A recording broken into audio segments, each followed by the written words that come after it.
submitted to me late last week on Thursday and Friday that changed the FDA's perception of the absolute efficacy of the vaccine. Let's get some insights now from Dr.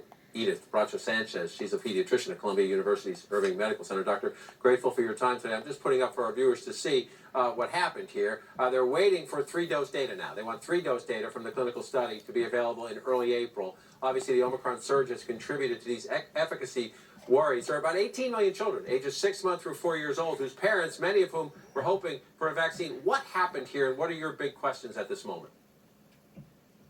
Yeah, John, thanks for having me. I think first I'll say that I'm one of those parents. My own little guy is going to be 6 months in March. And as a pediatrician, you know, this is, of course, frustrating, but I think warranted. I think the best we know that happened here and everything we know from press releases. None of us have seen the data, but what we know is that 2 doses may not have been enough to induce the immune response that we're hoping to get in this age group. I think the efficacy is really what's at stake here and what we're hoping to gather more data on with this potential 3rd dose. The safety, however, John, and this is important to remember, the safety data is there, it is sound, this vaccine is safe. What we're waiting for is a potential 3rd dose that will get the immune response that we want in this age group.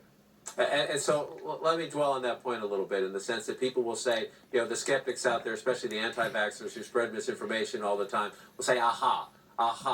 There's no question about the safety of these vaccines. I've had 4 shots. I'm immunocompromised, so I've been boosted. There's no issue with the safety. The question here is more, is it 2 doses or 3 doses? What's the right formula? Because these are young children who are growing so fast, etc., right? That's right, John. And I actually hope that this move will boost people's confidence in vaccines. I think it's important to remember that vaccines are not guaranteed. We don't automatically give green lights to every vaccine that is proposed or presented to the FDA. And I think it's important to note that science takes as long as it takes, that we're not cutting corners. So I'm actually hoping, as frustrating as it is, and I get it, I absolutely get it, I'm hoping that this move is actually going to make people feel better about the process that goes on behind the scenes, John. Well, let's talk a little bit broadly about, as we wait and see what happens next with youngest children, or where we are at the moment. And I just want to bring up, this is encouraging if you look at it this way. Cases are down on average 42% from a week ago. Hospitalizations down 23% from a week ago. Even deaths finally have plateaued at too high of a level, but finally have plateaued and start to drop 7% since just a week ago. You're in New York City. I just want to show New York City. The orange line here is all ages. The red line is children 0 to 4. You just see the Omicron peak, and we are way down here now. So do you feel, in a sense, especially for your young child, you're frustrated you have to wait, but you're waiting now in a much better situation, right? How do things look to you in the big picture right now?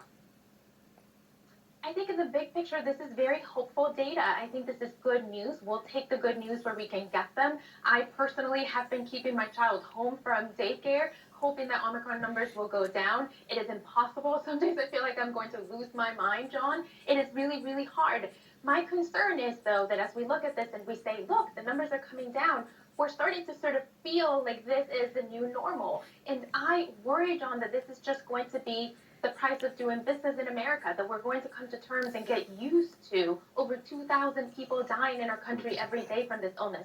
So as hopeful as we are, I just hope that we take the value of human life seriously and that we don't just get used to these numbers. Well, in that point you're talking about there, one of the conversations I keep having with the experts trying to find it is, where's the sweet spot?